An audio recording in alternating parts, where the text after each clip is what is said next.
मेरी बात को देखिए, आज की जो हमारी ये क्लास है ना, ये क्लास एनटीए यूजीसी नेट पर आधारित है, जिसका एग्ज़ाम दिसंबर 2024 में होने वाला है। जैसा कि आप सब लोगों को पता है कि इसका परीक्षा जो है दिसंबर में होगा। डेट हो सकती है पोस्टपोन वगैरह भी हो, तो आप सभी लोग कॉपी पेन साथ में लेके बैठिएगा, ताकि मेरे द्वारा जो भी बातें बताई जा रही हैं आप उसे फैक्ट के रूप में नोट भी कर सकें, है ना। तो यूनिट नंबर सेकंड के अंतर्गत समाजशास्त्री संकल्पना मैं आपको पढ़ा चुका हूँ। समाज के अध्ययन करने के उपागम के बारे में भी बातचीत कर चुका हूँ। सामाजिक व्यवस्थाएं और स्तरीकरण के बारे में भी बता चुका हूँ आप लोगों से। मानव व्यवहार पर भी मैं आप लोगों से बातचीत कर चुका हूँ। हम लोग बातचीत कर रहे हैं व्यक्तित्व के सिद्धांत पर। व्यक्तित्व के सिद्धांत के अंतर्गत कल की क्लास हम लोगों ने देखा था मनोविश्लेषणात्मक सिद्धांत पर, सिगमंड फ्रायड के बारे में। ये टॉपिक पूरा कवर हो चुका है। आज हम लोग पढ़ेंगे व्यवहारवादी सिद्धांत। जैसा कि आप सभी को बता दूं, 22 अगस्त 2024 को जो अभी पेपर हुआ है, हाल ही में ऑनलाइन पेपर हुआ था, और उस परीक्षा में बेसिकली फैक्ट से सवाल ज़्यादा पूछे गए थे, है ना। जितने सवाल आए हुए थे वो तथ्यों पर आधारित हुए, सारे पेपर उसमें बेसिकली बेस्ड थे। तो व्यक्तित्व के सिद्धांत के अंतर्गत व्यवहारवादी एक सिद्धांत है, मानवतावादी एक सिद्धांत है, मनोविश्लेषणात्मक सिद्धांत है। इनसे फैक्ट के रूप में सवाल जो है पूछे जाते हैं। आगामी परीक्षा जो दिसंबर 2024 का होने वाला है, उसमें इनके आधार पे कॉन्सेप्चुअल प्रश्न भी बनाए जा सकते हैं, है ना। तो मैं 2-3 व्यवहारवादी सिद्धांतों पर बात करूंगा, और उसके बाद आप लोगों की इसकी पीडीएफ, हालांकि मैंने आप लोगों को शेयर किया है, जो बच्चे आज नए ज्वाइन हैं उन बच्चों को पर्सनल में उनको जो है टेलीग्राम पर शेयर करूंगा, उनका वीडियो और पीडीएफ का लिंक भी उन्हें, ठीक है। तो वहाँ पर व्यवहारवादी सिद्धांत की पीडीएफ वगैरह मिल जाएगी, क्रम से भेजूंगा, यूनिट नंबर 1 लिखकर और यूनिट नंबर 2 लिखकर उसका वीडियो और उसका पीडीएफ आप लोगों को मिल जाएगा, ठीक है, 10 बजे के बाद आज।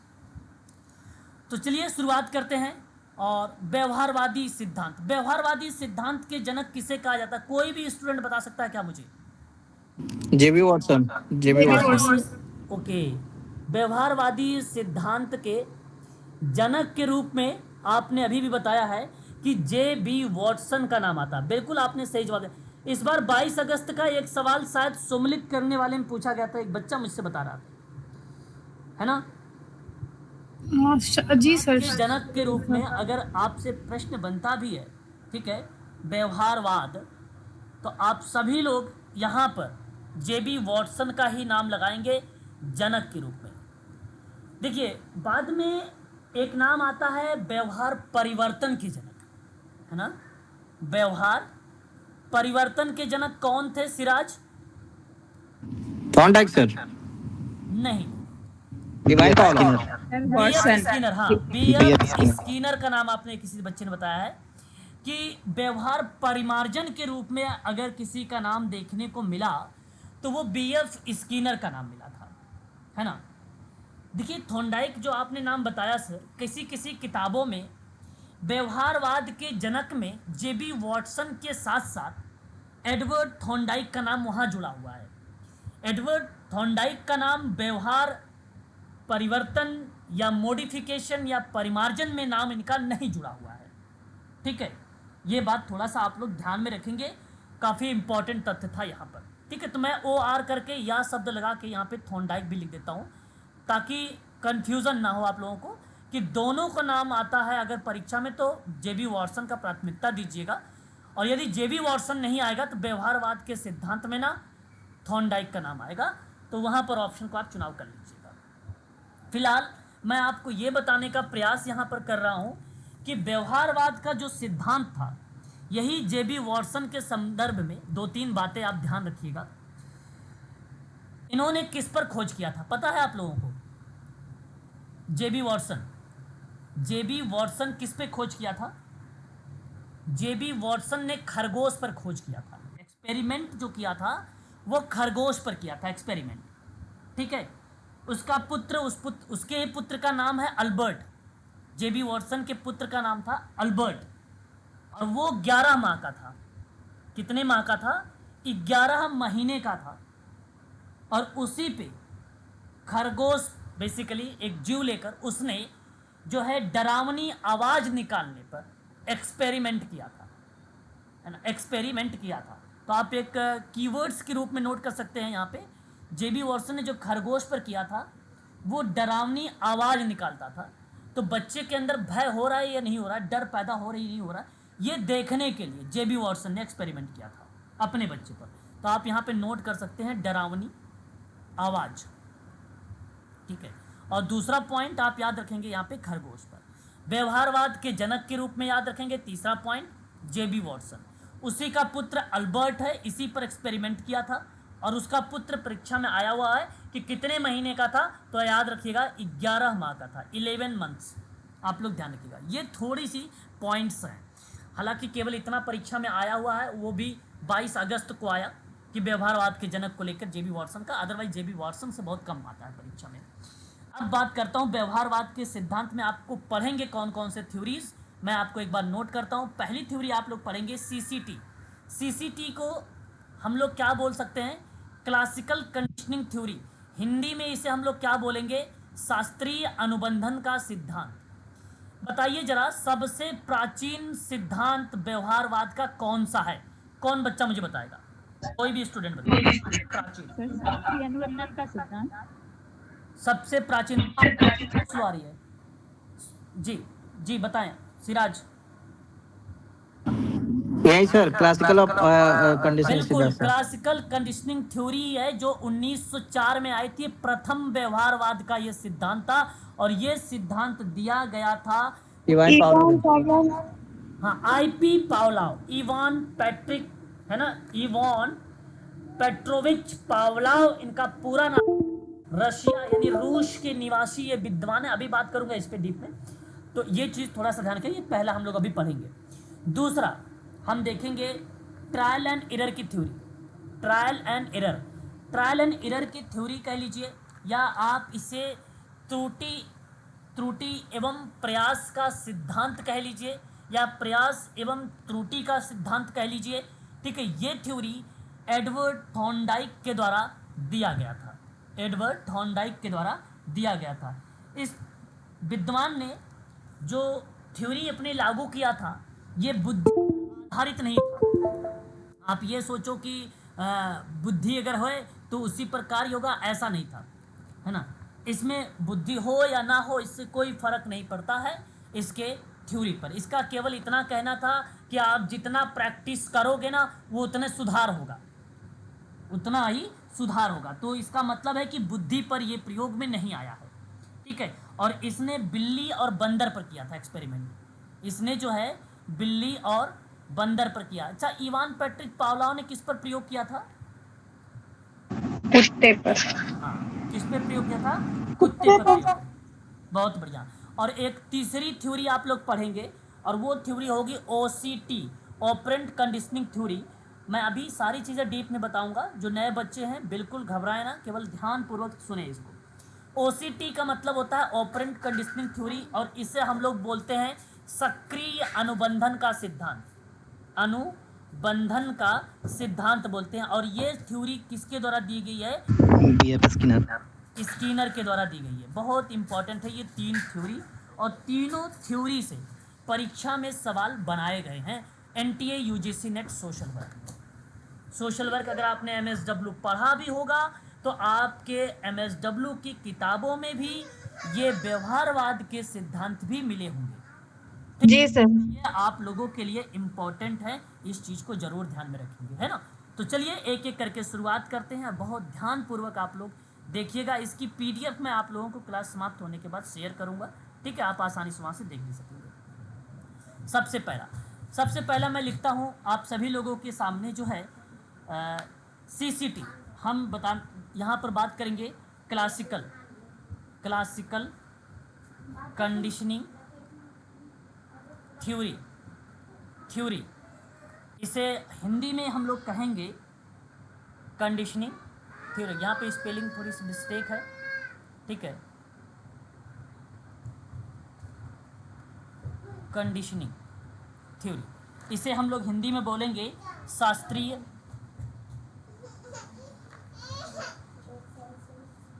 अनुबंधन का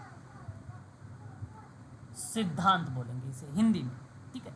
ये थोड़ा सा आप ध्यान रखना है आप लोगों को, ठीक है। अब देखिए, ये जब थ्योरी आई तो इस थ्योरी का सबसे पहले यही पूछ लिया जाता है कि भाई बताइए इसके प्रतिपादक कौन है ना, इसके प्रवर्तक कौन है। तो आप लोगों को ध्यान में रखना होगा इवॉन पी पेट्रोविच कहा जाता है इनको, पी से, पावलोव, ठीक है। रहने वाले ये हैं रूस के। कहाँ के रहने वाले हैं ये विद्वान रूस के रहने वाले हैं, ठीक है। ये चीज़ आपको ध्यान रखना होगा। पेशे से एक शरीर विज्ञानी भी थे ये, है ना, इवान पैट्रिक पावलोव। पावलोव का अध्ययन इस तथ्य पर आधारित था कि किसी प्राणी भी लार ग्रंथि का उसके पाचन तंत्र पर क्या प्रभाव पड़ता है। तो मैं एक पॉइंट लिखता हूँ, शायद एक कॉन्सेप्चुअल पर प्रश्न बना दे। पावलोव का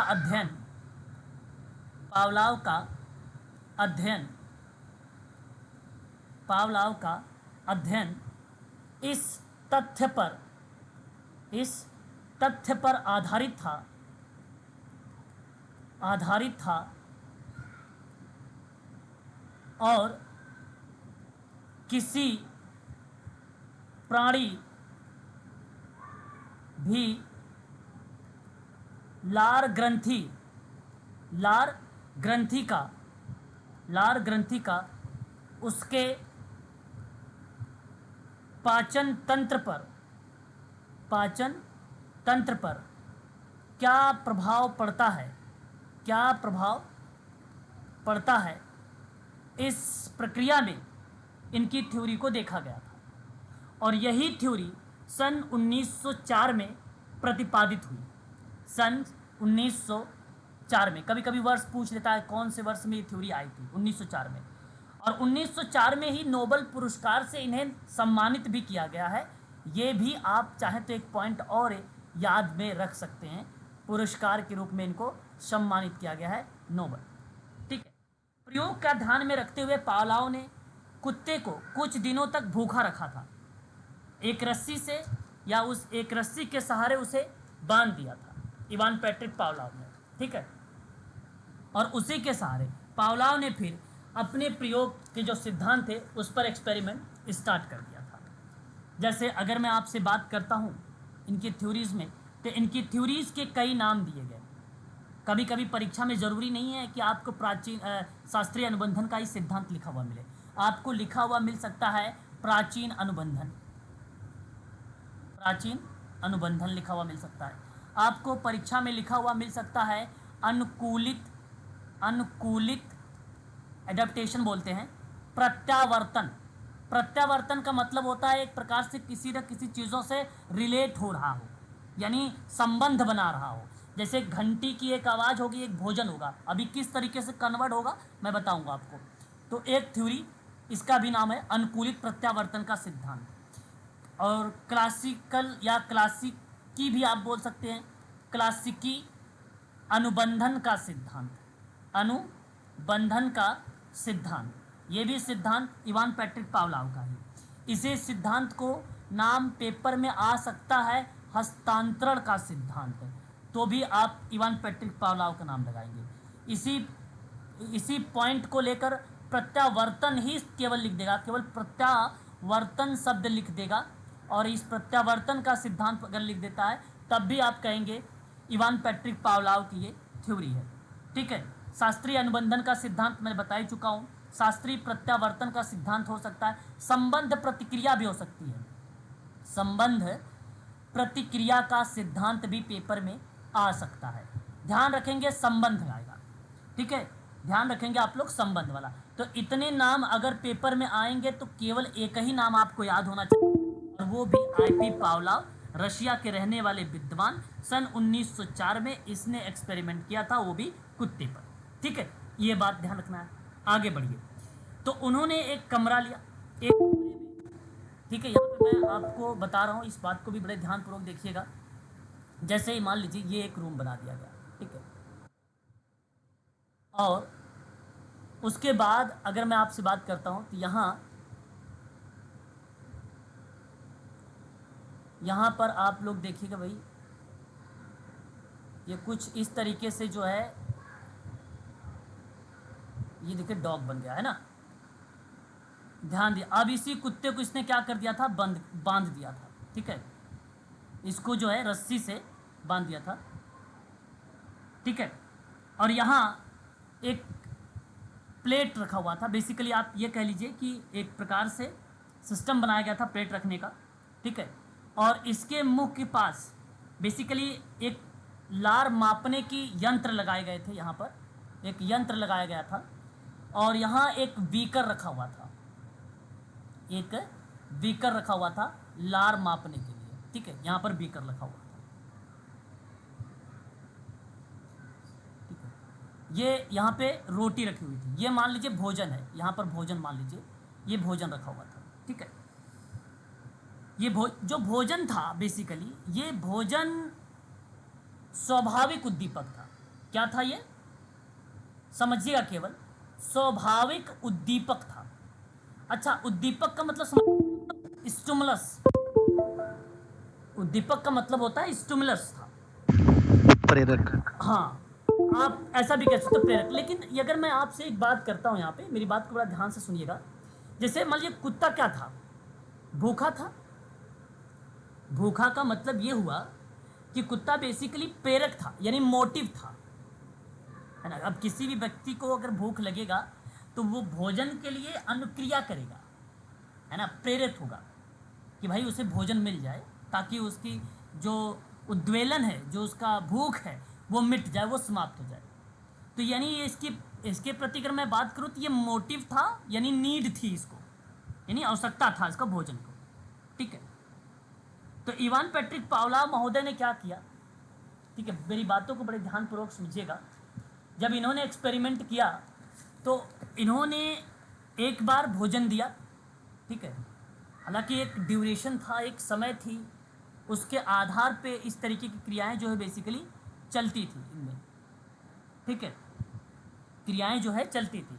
तो भोजन जब देता था तो उसके मुख से लार आता था, ठीक है, एक बार किया, दो बार ऐसे किया, है ना। तो इसने एक बार क्या किया, उस समय बेसिकली भोजन को दिया ही नहीं, लेकिन टाइम हो चुका था, है ना, टाइम हो चुका था, लेकिन भोजन उसने दिया नहीं, तो उसके मुख से लार आया, है ना। फिर इसने क्या किया कि कन्वर्ट कर दिया, भोजन के साथ में एक चीज़ और जोड़ दिया, और वो शब्द जो था वो था अस्वाभाविक उद्दीपक। और अस्वाभाविक उद्दीपक थी वो बेल, जिसको हम लोग बोलते हैं घंटे। वो क्या था, बेल थी, यहाँ पे बेल लगा हुआ था। अब देखिए, भोजन जब देता था तो वो भोजन आसानी से प्राप्त कर लेता था, कुत्ता खा लेता था, तो भोजन के साथ ही इसका लार आता था। ऐसा आप समझ सकते हैं कि पहले स्टेप में जब ये इवान पैट्रिक पावलोव ने एक्सपेरिमेंट किया था तब ऐसी कंडीशन होता था, भोजन के साथ लार आता था। लेकिन स्टिमुलस को उसने कन्वर्ट कर दिया, एक और स्टिमुलस इसमें डाला और वो बना दिया बेल की, यानी घंटी की आवाज़। और इसी घंटी, देखो ध्यान रखिएगा, घंटी नहीं है, घंटी की आवाज़ है, घंटी की आवाज़ है। परीक्षा में सवाल आता है और कहा जाता है कि एक तो ये आता है कि बताइए वो थ्योरी कौन सी है जिस थ्योरी में दो स्टिमुलस का प्रयोग किया गया, दो स्टिमुलस का प्रयोग किया गया। तो एक तो भोजन है, दूसरा आपकी घंटी की आवाज़ है। तो आप बता दोगे इवान पैट्रिक पावलोव की है क्लासिकल कंडीशनिंग थ्योरी, पहला सवाल। दूसरा सवाल यह आता है कि इवान पैट्रिक पावलोव ने कौन सा अस्वाभाविक उद्दीपक यूज किया था, अस्वाभाविक उद्दीपक। तो अस्वाभाविक उद्दीपक घंटी की आवाज़ है ना, अस्वाभाविक उद्दीपक जो है घंटी की आवाज़ है। तो ऑप्शन में, एक ऑप्शन में रहेगा घंटी, और एक ऑप्शन में रहेगा घंटी की आवाज़, और एक ऑप्शन में रहेगा आपका भोजन, और एक ऑप्शन में रहेगा उपर्युक्त सभी, है ना, ऐसे। और सवाल ये है कि अस्वाभाविक उद्दीपक कौन सा है ना, अस्वाभाविक उद्दीपक कौन सा, ऐसे सवाल बनाएगा। तो बहुत बच्चे कंफ्यूज होते हैं, यहाँ पे घंटी लगा के चले आते हैं, क्योंकि घंटी यहाँ पे बनी होती है। आप जब किताब भी पढ़ेंगे एस के मंगल की ना, तो उसमें साफ शब्दों में ये छपा हुआ है पिक्चर के रूप में, वहाँ आप देखेंगे भी तो मिलेगी घंटी। तो बहुत बच्चे उन्हीं की किताबें पढ़ के जाते हैं, सीटेट वगैरह जो करते हैं ना, जो डीएड वगैरह करते हैं, बीएड वगैरह वाला, डीएलएड वाला, वो बच्चे यही करके जाते हैं। गलती काफ़ी मैंने देखा है इसमें होती है। मत करिएगा, घंटी की आवाज़ लगाइएगा आप, इसका सही ऑप्शन भी होगा। अब देखिएगा, तो इसने क्या किया, घंटी की जो घंटी बजाया, ठीक है, कोई अनुक्रिया, पहली बार बेल बजाया, कोई अनुक्रिया कुत्ता ने नहीं किया, कोई रिस्पॉन्स नहीं किया, भोजन मिल गया। ठीक है, बात को समझते जाइए, पहली बार ऐसा था। दूसरी बार घंटी बजाया, दूसरे स्टेप में जब इसने एक्सपेरिमेंट किया, दूसरे स्टेप में तो बेल बजाया, तो कुत्ता एक्टिव हुआ, थोड़ा सा क्या हुआ, वो एक्टिव हुआ।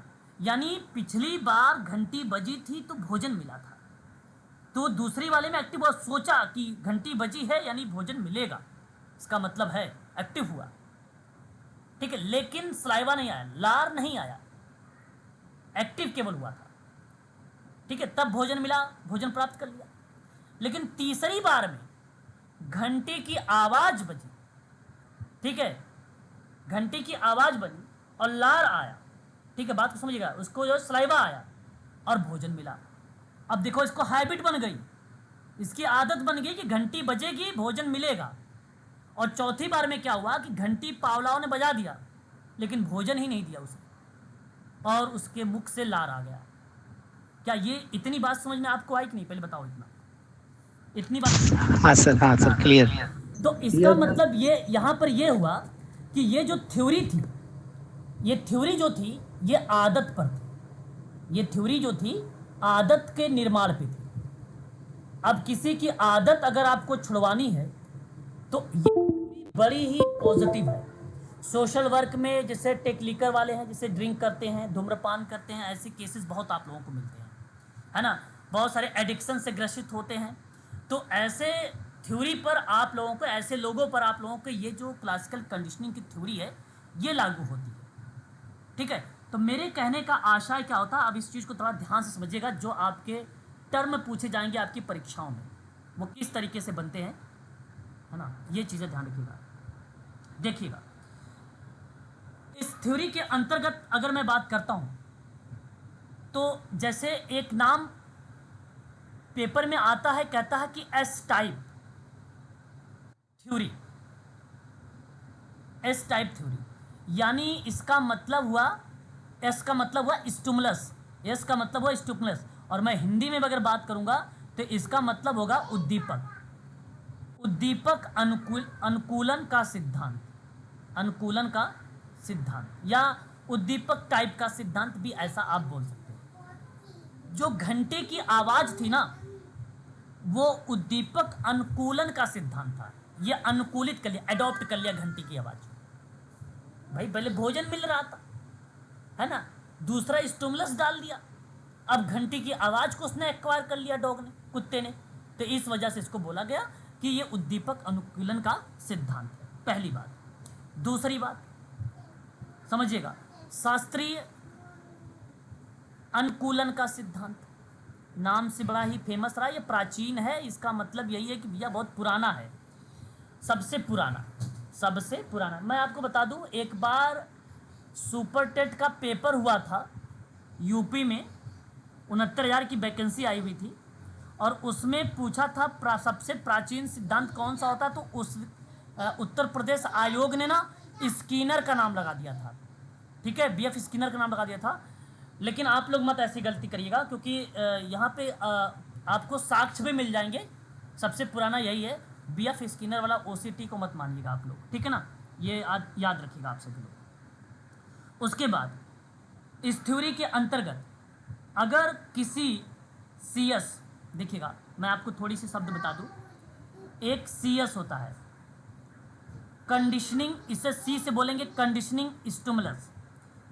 अगर सीएस को लगातार, अगर सीएस को लगातार, बात को अभी ध्यान से अभी मैं बताऊंगा आपको सीएस क्या है। कंडीशनिंग स्टिमुलस है, अगर लगातार आप देंगे, लगातार, तो यूसीएस के साथ, CS के साथ, UCS का मतलब अनकंडीशनिंग स्टिमुलस, मतलब अस्वाभाविक उद्दीपक। याद आ रहा है आप लोगों को, मैंने ऐसे एक बेल बनाया था, बेल के ऊपर लिखा था अस्वाभाविक और यहाँ भोजन लिखा था मैंने स्वाभाविक। स्वाभाविक का मतलब कंडीशनिंग स्टिमुलस, और जो यहाँ पे घंटी की आवाज़ था मैंने लिखा, यहाँ पे लिखा था अस्वाभाविक, इसका मतलब होता है अनकंडीशनिंग स्टिमुलस। क्लियर हो रहा है? जी सर, बिल्कुल बिल्कुल सर, हाँ कंडीशनिंग जी स्टिमुलस हाँ। तो यहाँ जब आपने CS को लगातार दिया, CS का मतलब लगातार, ये जो भोजन है ये लगातार दे रहे हैं, और फिर कह रहा है कि US के साथ, मतलब ये घंटी भी आ रही है बीच में, ठीक है, UCS के साथ दिया जाए तो कुछ समय बाद CS पर, CS का मतलब समझ रहे हैं ना, कंडीशनिंग स्टिमुलस, CS पर भी वही अनुक्रिया होगी। ठीक है भाई, जाहिर सी बात है, जैसे भी आप चाहे घंटी की, देखो घंटी की आवाज़ बजाओगे, घंटी की बजेगी, आवाज़ सुनेगा, लार तब भी आएगा। ठीक है, भोजन के प्रति लार तो आना ही है ना। तो जो पहले UCS पर होती थी अतः या अंततः UCR, अब देखिए UCR अनकंडीशनिंग रिस्पॉन्स आ गया, R का मतलब रिस्पॉन्स आ गया है ना, अनकंडीशनिंग रिस्पॉन्स और कंडीशनिंग रिस्पॉन्स में परिवर्तित हो जाएगा। अब देखो कहने का मतलब ये है, हो जाएगा कहने का मतलब क्या है समझिएगा थोड़ा सा। कह रहा है कि जो पहले UCS पर होती थी, जैसे मान ली घंटी की आवाज़ बजी तो उसको जो है, जाहिर सी बात है, अस्वाभाविक है कि उसके मुख से लार निकलेगा, तो एक बार वो सहज क्रिया बन गई। तो एक बार ऐसी कंडीशन आया था, घंटी बजाया, भोजन दिया ही नहीं, तो सिंपल सी बात है, लार का आना तय था, यानी वहाँ पे कंडीशनिंग रिस्पॉन्स का होना जरूरी था, यानी होना तो तय था, इसमें कोई दो राय नहीं है ना। तो कहने का आशय यही है कि अगर आपने घंटी की आवाज़ बजाएंगे तो उसके मुख से लार आएगी, लेकिन आप ये सोचो कि पहले ही स्टेप में मैं घंटी की आवाज़ बजा दूं और पहले ही स्टेप में मुख से लार आ जाए, तो ये उचित नहीं होगा, है ना, ये उचित नहीं हुआ, कन्वर्ट हुआ है, परिवर्तित हुआ है, तो इसका मतलब एक दो बार स्टेप हुई होंगी। अब मान लीजिए कोई व्यक्ति है, धूम्रपान या शराब की उसके पास लत लगी है, क्या आप एक दिन में, 2 दिन में आप सिखा देंगे, उसको छुड़वा देंगे? नहीं हो सकता, पॉसिबल ही नहीं है। सिंपल सी बात बताओ, अगर ऐसा ही हो जाए तो फिर तो अपने देश से ये क्या नाम है, शराब बिकना या अल्कोहल बिकना बंद हो जाएगा। अगर ऐसा हो तो सभी लोग कर दे भाई, 2 दिन में रोक ले, 3 दिन में रोक ले, है ना। इसके लिए समय काफ़ी लग जाता है ना। आप मेडिकल सोशल वर्कर हैं, जब आपकी ज्वाइनिंग होगी, जब आप काम करोगे तो आपको पता चलेगा वहाँ पर कितना समय लगता है ना। ये चीज़ें आपको ध्यान रखना पड़ेगा। तो ये कहने का मतलब है कि ये UCR से बेसिकली CR में कन्वर्ट हो जाता है, कंडीशनिंग रिस्पॉन्स में जो है कन्वर्ट हो जाता है बाद में इस प्रक्रिया में। तो पहली बार क्या हुआ, पहली बार बेसिकली आप ये समझिए कि US किया प्रथम दिन US बराबर में UR, US का मतलब हुआ भाई कंडीशनिंग स्टिमुलस, भोजन मिला और उसने भोजन प्राप्त कर लिया, तो ये जाहिर सी बात है भोजन मिल गया, भोजन दोगे खा लेगा, पहले दिन यही था, कोई एक्टिविटीज़ नहीं, ये एक प्रकार से सहज क्रिया थी, सहज क्रिया, रैंडम था, एक सामान्य व्यवहार था। मैं कोई चीज़ आपसे बोलता हूँ, आपने पहली बार करोगे, रैंडम कर दोगे, कोई फर्क नहीं, कोई इफेक्ट नहीं, कोई प्रभाव नहीं, पहला दिन तो यही होगा। यस या नो बताइए, यही होना चाहिए सर बिल्कुल यूएस क्या बताया सर? बिल्कुल यही होना चाहिए। ये एक सर सहज आपने क्रिया यूएस क्या बताया सर ये अभी? जी, US अनकंडीशनिंग स्टिमुलस, अनकंडीशनिंग स्टिमुलस का मतलब यही है सर कि UCS है कि जो घंटी की आवाज़ थी पहले दिन में आपने दिया तो भोजन दिया भाई, UR भोजन दिया, तो उसके साथ भोजन जब मिलेगा तो रिस्पॉन्स तो वही होगा, अनकंडीशनिंग रिस्पॉन्स ही होगा, है ना। जाहिर सी बात है, स्वाभाविक चीज़ें बनेंगी। इसे अनुबंधित उद्दीपक कहा जाता है। अनुबंधित उद्दीपक इज इक्वल अनुबंधिक अनुक्रिया, है ना। अनुबंधन का मतलब होता है चिपका हुआ, सट्टा हुआ। अनुबंधन का मतलब बता रहा हूं, मीनिंग बता रहा हूं मैं। एक थ्योरी है ये, ठीक है, इस थ्योरी पर आधारित है। अब देखो दूसरे में क्या होता है, दूसरे दिन में, दूसरे दिन इसने क्या किया, इसने सिंपल सी बात है, आप ऐसा कर लीजिए कि UCS आप यहाँ पे अगर अनकंडीशनिंग स्टिमुलस को आप हटाना चाहते हैं, आवाज़ हटाना चाहते हैं, केवल भोजन देना चाहते हैं, तो आप CS भी कर लो। अगर आप देखो बात दोनों एक ही है, अगर मैं ओब्लिक करके UCS भी लिखता हूँ तो भी वही बात बनेगी, और केवल CS लिखूंगा तो भी वही बात बनेगी। मैं सीधा घंटी की आवाज़ लेके चल रहा था, लेकिन आप किसी बच्चे ने कहा कि सर CS है, तो कोई बात नहीं, आप ये भी चीज़ें लेके चल सकते हो। बात समझ में आ रही ना। घंटी पहले दिन बजाओगे तो भी वही बात होगी, और पहले दिन भोजन दोगे तो भी वही बात होगी। ये बात सिंपल सी है, इसको हमें पता होनी चाहिए। लेकिन अगर मैं दूसरे दिन क्या करता हूँ कि UCS, ठीक है, यानी घंटी की आवाज़ की बात करता हूँ दूसरे दिन में, तो सिंपल सी बात है, आप सोचिए वहाँ कोई अनुक्रिया होगी क्या।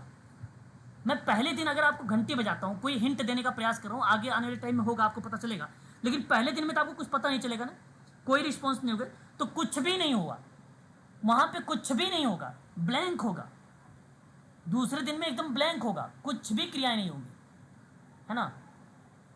ये आप ध्यान रखेंगे, दूसरे दिन कोई अनुक्रिया नहीं होगी, पहले दिन दूसरे दिन कोई अनुक्रिया नहीं। लेकिन तीसरे दिन में आप जिसे ये बात कह सकते हो कि आपने अब उसे पता चल गया, तो तीसरे दिन में आपने क्या किया, UCS किया, घंटी की आवाज़, प्लस में आपने घंटी की आवाज़ भी बजा, उसने घंटी भी बजाया और आपने भोजन भी दिया, है ना।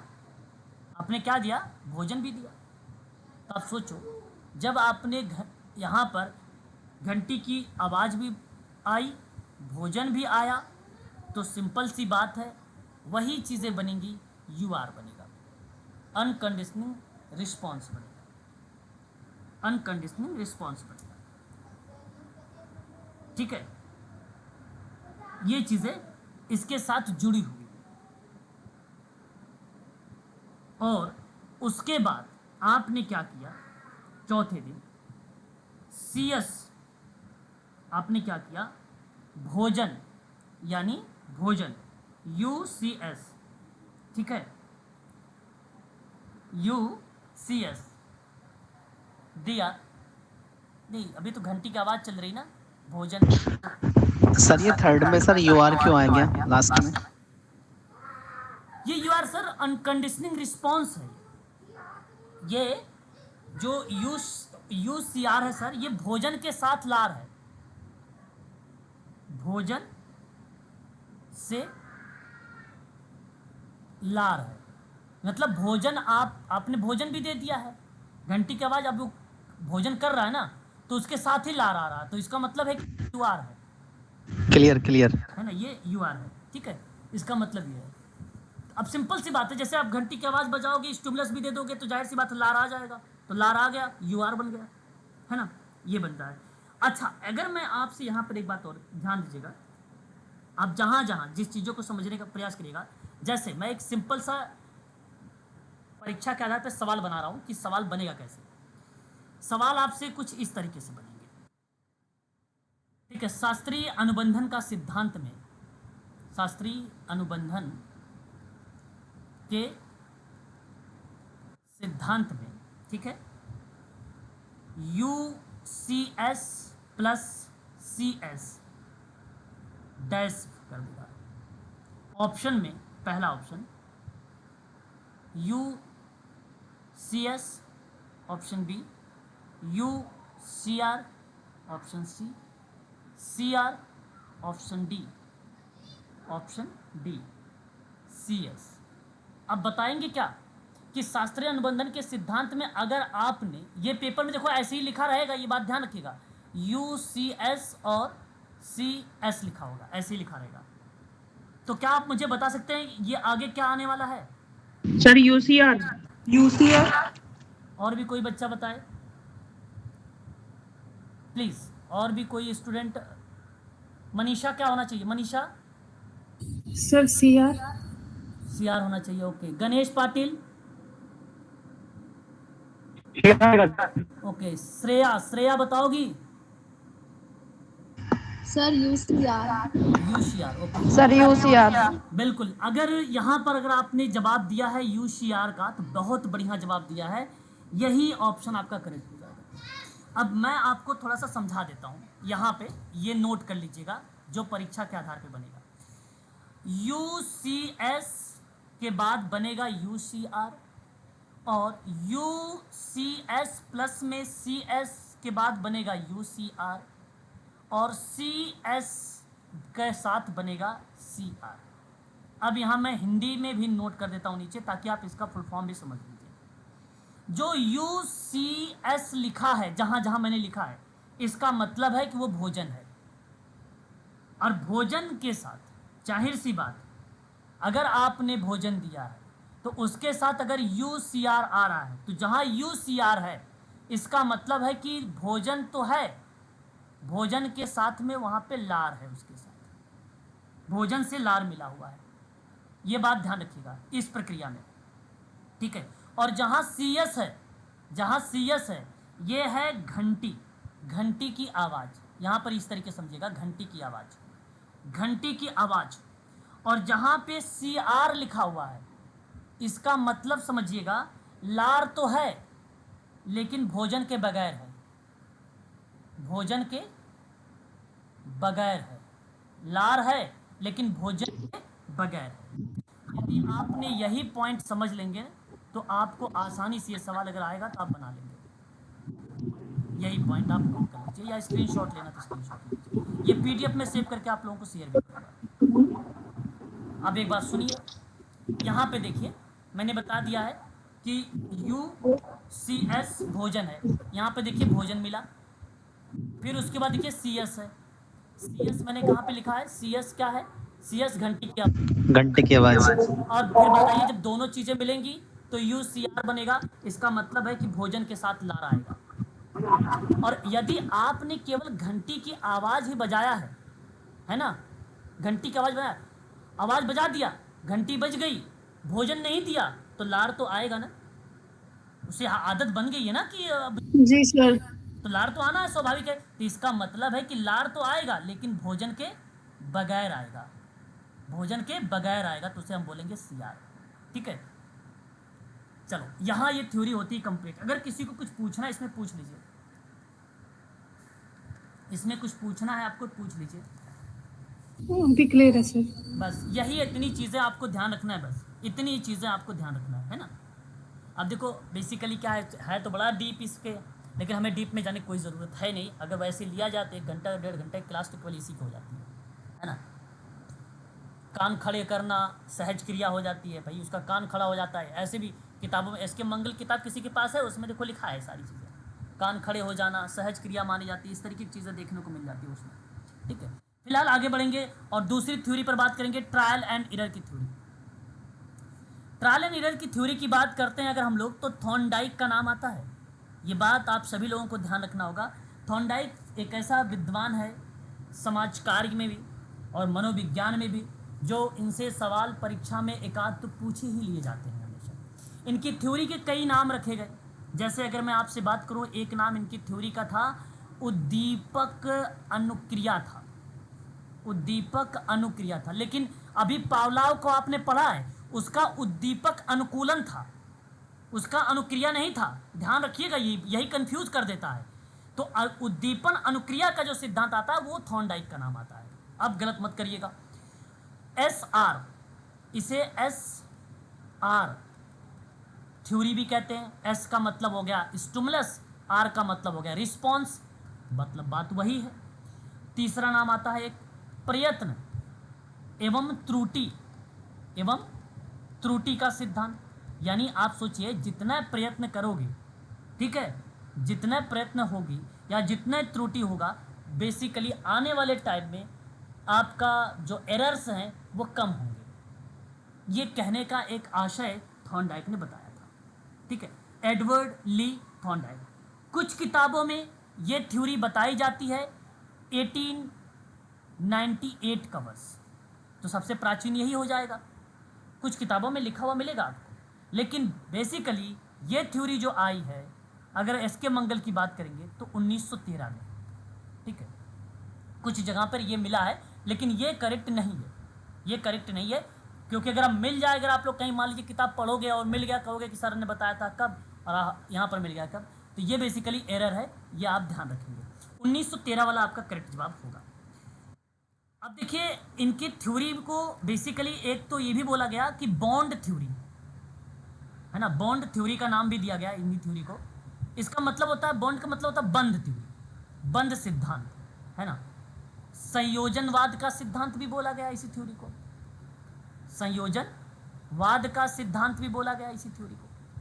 अधिगम का बंध सिद्धांत भी इसी थ्योरी को बोला गया, अधिगम का बंध सिद्धांत बोला। अब पेपर में इतना अगर नाम आएगा तो आप सीधा सीधा स्किनर का नाम लगाइएगा, है ना, गलत नहीं होगा, पक्का बता रहा हूँ। अब देखिए कुछ इंपॉर्टेंट पॉइंट है, इसको आप नोट कर ले, जैसे अगर परीक्षा में पूछेगा तो कॉन्सेप्चुअल बनाएगा मेन पॉइंट।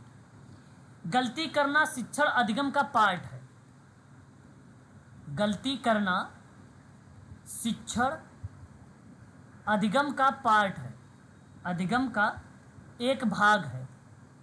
तो ये डेफिनेशन किस विद्वान के द्वारा दी गई है, तो क्या नाम आना चाहिए बताइए, थॉर्नडाइक का। हाँ, एक आएगा यह सिद्धांत बताता है कि सीखी हुई कार्य को दोहराना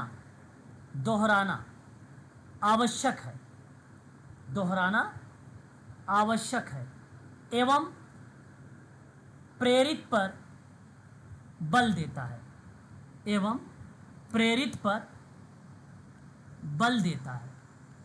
ठीक है, प्रेरित पर बल देता है। तो सीखी हुई कार्य को जैसे क्या होता है, बार बार रिपीटेशंस भी होता है और ये मोटिव करता है ना, उस पर बल देता है और करने के लिए। तो ये दूसरा पॉइंट भी है जो रिलेट कराता है ट्रायल एंड एरर थ्योरी को, इसकी मीनिंग दर्शाता है ट्रायल एंड एरर की परिभाषा। प्रयत्न कार्य से गलती कम किया जा सकता है, क्या ये इस बात से सहमत हैं आप? प्रयत्न कार्य से गलती कम किया जा सकता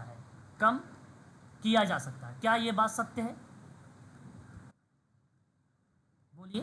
बिल्कुल सर, सत्य है, बिल्कुल बिल्कुल। और उद्दीपक व्यक्ति को सीखने के लिए प्रेरित करता है, उद्दीपक, है ना, व्यक्ति को सीखने के लिए प्रेरित करता है, ये भी बात सत्य है। तो ये दो चार बातें रही हैं। अब देखिए इनका जो एक्सपेरिमेंट था बेसिकली बिल्ली पर और खरगोश पर, तो इन्होंने, अगर मैं आपसे बात करूं तो इन्होंने एक बॉक्स लिया था, है ना, आप इसे पजल बॉक्स का नाम भी दे सकते हैं, और इस बॉक्स में एक बिल्ली इन्होंने क्या कर दिया था, बंद कर दिया था, है ना। ठीक है, ये बिल्ली है भाई, ठीक है, ये बिल्ली है। अब यहाँ बेसिकली लीवर था। अब ध्यान देने वाली बात ये है आप लोगों के लिए कि ये जो लीवर था ना, लीवर मतलब बटन, यहाँ आप बटन कर लीजिए, बटन, ठीक है, एक बटन था और यहाँ पर गेट बना हुआ था, ठीक है, गेट बना हुआ था।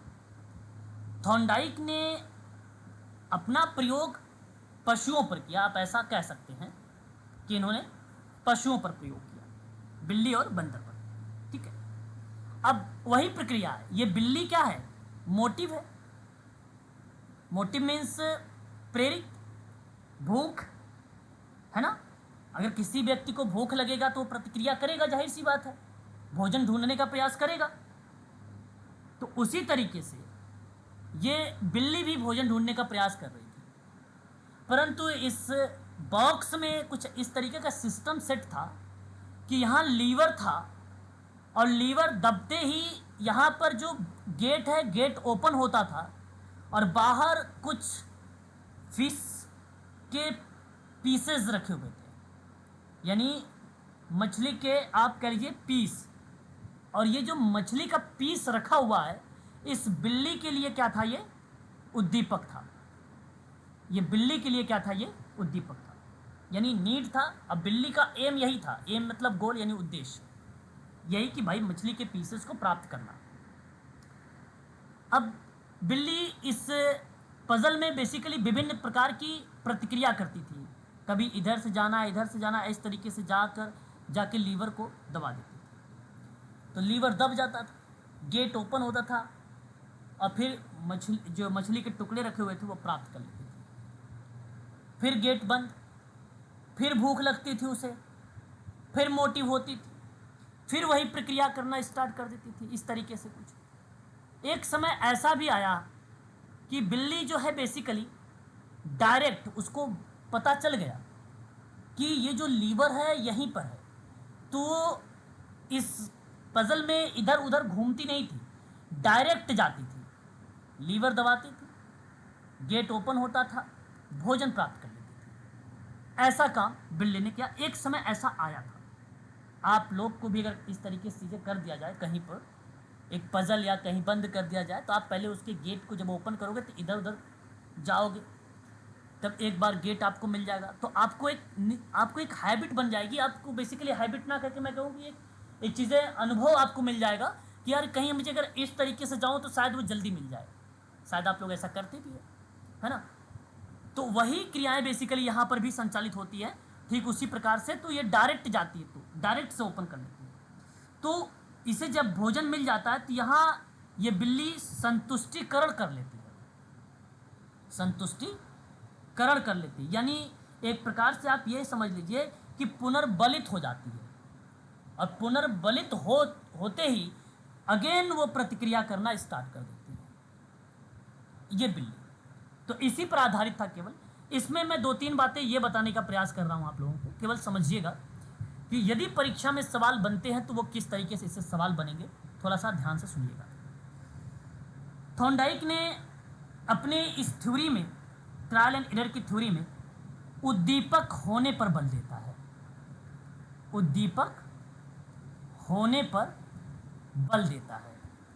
कहने का मतलब क्या है समझो, कि बिल्ली जब मछली का टुकड़ा प्राप्त कर लेती है, तो मछली का टुकड़ा क्या था, उद्दीपक था, तो प्राप्त कर लेती तो पुनर्बलित हो जाती है। पुनर्बलित का मतलब होता है रेनफोर्समेंट, यानी वो पुरस्कृत हो जाए, अंदर अंदर मोटिवेट हो जाती है वो अंदर अंदर। तो वो उद्दीपक ही एक ऐसा कारण है। तो उद्दीपन होने पर ये बल देता है, और उद्दीपन के पीछे अनुक्रिया होने पर बल देती है। भाई अभी मुझे जाहिर सी बात, अगर लीवर दबेगा तो मुझे मछली का टुकड़ा मिलेगा, मैं खा लूँगा। इसका मतलब है कि उद्दीपक के पीछे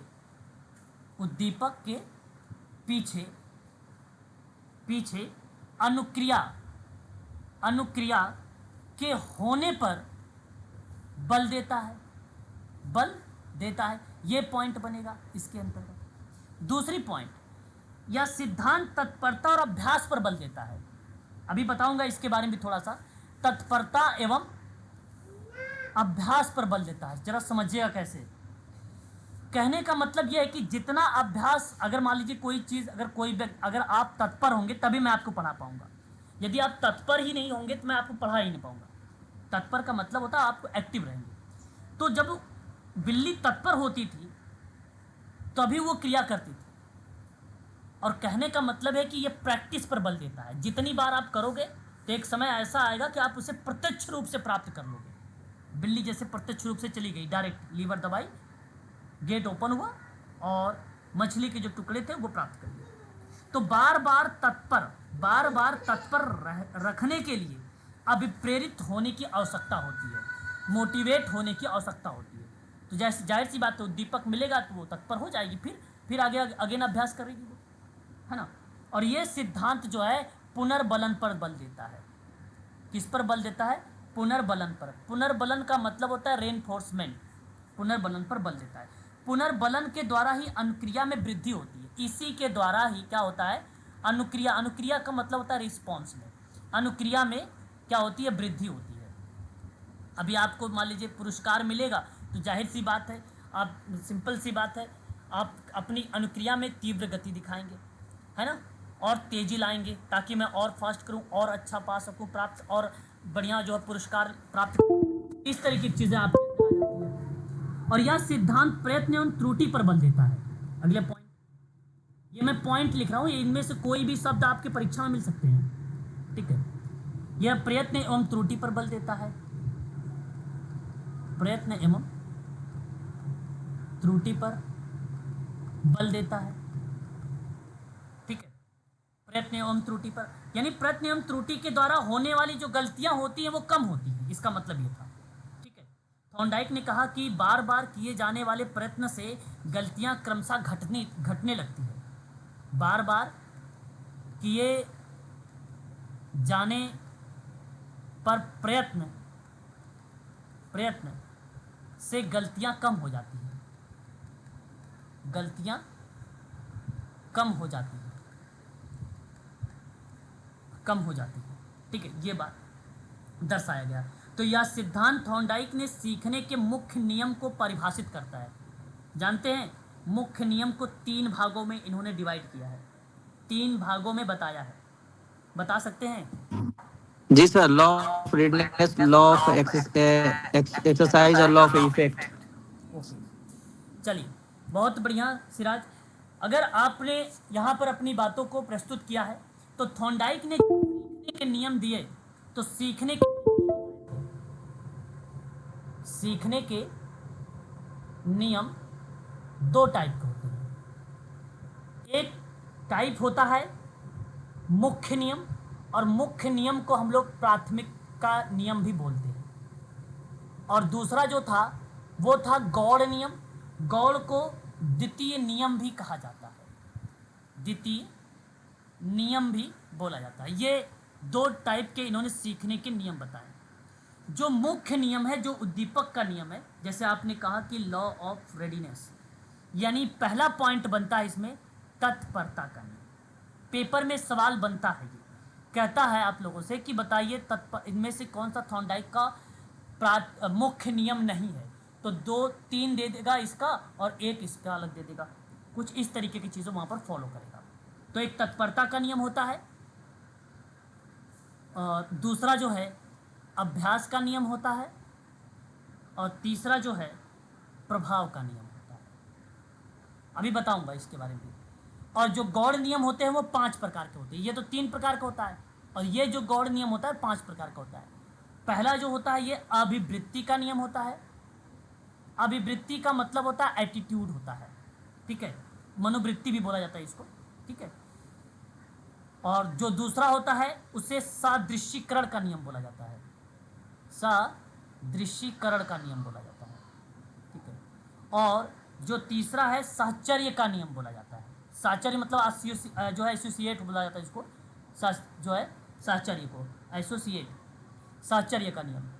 और एक जो होता है इसमें बहु प्रतिक्रिया, मतलब आप ये कह लीजिए कि मल्टी रिस्पॉन्स, है ना, बहु प्रतिक्रिया का सिद्धांत। और एक इसमें बनेगा आपका 5वां निश्चित बदलाव का नियम, मतलब सर्टेन चेंजेस, निश्चित बदलाव का नियम ये होता है। अब सुनिएगा थोड़ा सा इनमें, देखिए कहने का मेरा जो आशय है, तत्परता का नियम मतलब रुचि और जागृत जिज्ञासा अगर आपके अंदर होगी तो आप तत्पर होंगे किसी चीज़ को करने के लिए। तो ये बड़ा आसान है लॉ ऑफ रेडीनेस। मतलब एक प्रकार से आपको अगर यूजीसी नेट को क्रैक करना है ना, जेआरएफ या पीएचडी में एडमिशन लेना, तो आप लोगों को मोटिव होना ज़रूरी है, तत्पर होना ज़रूरी है। पर डे क्लास लेना आपके लिए इंपॉर्टेंस बनेगी, क्योंकि डेली कुछ ना कुछ हम लोग डिस्कस करेंगे, तो सोशल वर्क की चीज़ें आपके मस्तिष्क में वो चीज़ें आएंगी, यानी एक्वायर होंगी। तो ये तो तत्पर रहेंगी तभी मैं पढ़ा पाऊँगा, है ना, तभी आप उस चीज़ों को सीख भी पाएंगे। दूसरा आता है अभ्यास का नियम, लॉ ऑफ एक्सरसाइज। कहने का मतलब देखिए यहाँ 2 बातें बनती हैं। एक तो वो चीज़ें बनेंगी, उपयोग का नियम बनेगा, और एक आपका बनेगा अनुउपयोग का। सिंपल सी बात है, आप सोचो जरा कि अगर आप डेली सोशल वर्क के बारे में पढ़ रहे हैं, समाज कार्य के बारे में डेली आप HB tracker, group work, community work, social welfare, Luther वगैरह के नाम सुन रहे हैं, तो वो चीज़ें आपके बराबर जेहन में आ रही हैं, आपके बराबर उसके उपयोग में आ रही हैं।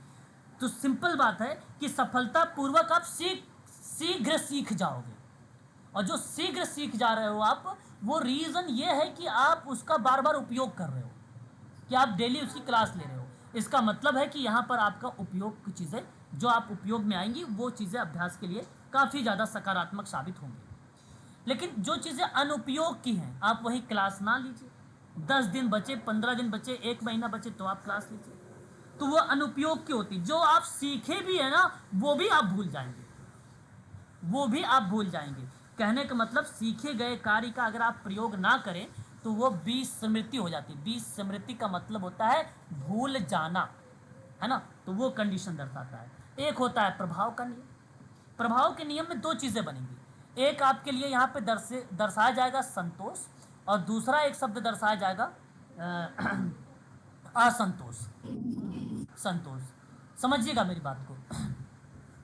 संतोष और असंतोष का नियम बेसिकली परिणाम का नियम कह लीजिए या आप प्रभाव का नियम कह लीजिए, बात दोनों एक ही है। लॉ ऑफ इफेक्ट बोला जाता है इसको। कहने का आशा यह है कि जिस कार्य के बाद हमें संतोष मिले या सुख मिले, हमें उस कार्य को बार बार करना चाहिए, है कि नहीं। समाज अगर आपको उस कार्य के लिए स्वीकार करता है कि आप समाज में सकारात्मक कार्य कर रहे हैं, पॉजिटिव कार्य कर रहे हैं, लोगों को समाज की मुख्य धारा से जोड़ रहे हैं, तो आप उस कार्य से संतोष होगी आपको, और आपको उस कार्य को करना भी चाहिए, है ना। तो आप हो सकता है आपको पुरस्कृत भी किया जाए। आप असंतोष कब होते हैं? जब आपको कोई व्यक्ति दंडित करता है ना। आपको जब कोई व्यक्ति दंडित करता है तो आपके अंदर वहां पे या कोई आपसे ये कहे कि आप नहीं कर सकते हो, आपको एक प्रकार से डिमोटिवेट करे, तो उस प्रक्रिया में आप ये बात कह सकते हो कि यह असंतोष का चीज़ है, यानी प्रभाव पड़ रहा है, इफेक्ट पड़ रहा है, परिणाम का नियम है। इस चीज़ को ये बेसिकली दर्शाता है, ठीक है। ठीक है, तो ये चीज़ ध्यान रखिएगा। आगे अगर हम बात करते हैं तो एक आता है अभिवृत्ति का नियम। अभिवृत्ति का मतलब होता है मनोवृत्ति, मतलब किसी कार्य को बार बार करना, किसी कार्य को बार बार करना। ले आओ पानी लेकर, इसको दे दो पानी लेकर। तो किसी कार्य को बार बार करना, ठीक है, किसी कार्य को बार बार करना, अगर बार बार किसी क्रिया को अगर होता है तो वो चीज़ें मनोवृत्ति में आ जाती हैं, वो उसे एटीट्यूड बोला जाता है ना। एटीट्यूड उसे कहा जाता है कोई काम को बार बार करने को, है ना। कोई आप लोग देखते हो ना कि मान लीजिए बड़ा अलग तरीके से कोई इंसान रह रहा है, तो अलग तरीका कब रह सकता है? वो जब वो अलग अलग तरीके से व्यवहार करेगा, तभी तो आप कहोगे कि इस व्यक्ति के अंदर बड़ा एटीट्यूड है, तभी तो आप बोलोगे ना कि उसके अंदर एटीट्यूड है। तो लेकिन मैं ये कह रहा हूँ कि जब थॉर्नडाइक ने ये बात कहा है कि कोई कार्य को जब आप बार बार करते हो तो वो एटीट्यूड होता है एक कार्य को, ठीक है। मेरा कहने का आशा ये है कि आपको एटीट्यूड शब्द किसी को नहीं बोलना चाहिए, है ना। और एटीट्यूड शब्द का मतलब होता है पॉजिटिव, ना कि निगेटिव शब्द। ये बात भी आपको ध्यान रखना है यहाँ पर, ठीक है। और ईगो भी मैं कल बताया था आप लोगों को, शायद याद होगा, ईगो भी पॉजिटिव शब्द होता है। जी सर। उसी तरीके से ये भी पॉजिटिव शब्द होता है, ठीक है। सादृश्यीकरण का मतलब क्या होता है? इसका नियम मतलब पहले कोई अनुक्रिया के आधार पर नवीन अनुक्रिया कर देना। मतलब कोई पहले अनुक्रिया हुई होगी, पहले कोई आपने रिस्पॉन्स किया होगा, उसी रिस्पॉन्स के आधार पे ना आपने नया रिस्पॉन्स कर दिया। काम करते करते आपके अंदर ना क्रिएटिविटी आ गई, सृजनात्मकता आ गया। अब जैसे क्या हुआ, बिल्ली क्या करती थी? बिल्ली पहले इधर जाती थी तब लीवर दबाती थी। इसी कार्य को करते करते करते करते क्या कर दिया इसने? नवीन अनुक्रिया कर दिया। नवीन अनुक्रिया क्या हो गई? डायरेक्ट चली गई, ये नवीन अनुक्रिया हो गई। तो इसी को बोला गया सादृश्यीकरण। साहचर्य क्या था? सिंबल है। साहचर्य, ये जो सिंबल है, जो लीवर है ना, ये साहचर्य है। पावलाव के उद्दीपक में अगर हम बात करेंगे तो भोजन और घंटी है साहचर्य। भोजन से डायरेक्ट एसोसिएट हो गया ना, वो साहचर्य हो गया घंटी की आवाज़ में, ठीक है। तो ये भी आप कह सकते हो। मल्टी रिस्पॉन्स, अच्छा ये तो बड़ा आसान है। किसी क्रिया को एक से अधिक बार करो। अब बिल्ली ने किया होगा एक से अधिक बार, सिंपल सी बात है, किया क्या होगा? किया ही है, इसमें कोई दो राय नहीं, ठीक है। तो ये हो जाता है मल्टी रिस्पॉन्स। एक होता है निश्चित बदलाव। मतलब आप यहाँ पर यह कह लीजिए कि बहुक्रिया के आधार पर निश्चित बदलाव करना। जैसे बिल्ली अंत में सफलता बिंदु पर पहुँच जाती है ना, सफलता बिंदु पर पहुँच जाती है। इसका मतलब क्या हुआ कि संपूर्ण से अंश की ओर चली गई, होल टू पार्ट, संपूर्ण से अंश की ओर। परीक्षा में सवाल बनता है कि बताइए शिक्षण विधि संपूर्ण से अंश की ओर किस थ्योरी में प्रयोग किया गया है? संपूर्ण से अंश की ओर, तो आप लोग बताइएगा ईएल थॉर्नडाइक, ईएल थॉर्नडाइक है ना। गेस्टाल्ट थ्योरी में भी आता है, मैं आगे थोड़ा सा बताऊंगा, संपूर्ण से अंश की तरफ गेस्टाल्ट थ्योरी में भी आता है। फिलहाल एक नाम यहाँ पर याद रखिएगा, अभी जब मैं संपूर्ण से अंश की ओर पूछूं तो आप लोग यहाँ पर थॉर्नडाइक का ही नाम बताइएगा, वहाँ पे थोड़ा सा अलग तरीके से बनेगा गेस्टाल्ट थ्योरी में, ठीक है। तो आज के लिए बस इतना ही रखिए आप सभी लोग। यहाँ तक अगर कोई डाउट है तो आप लोग पूछ लीजिए, क्योंकि थॉर्नडाइक की यहाँ पे थ्योरी भी समाप्त हो गई।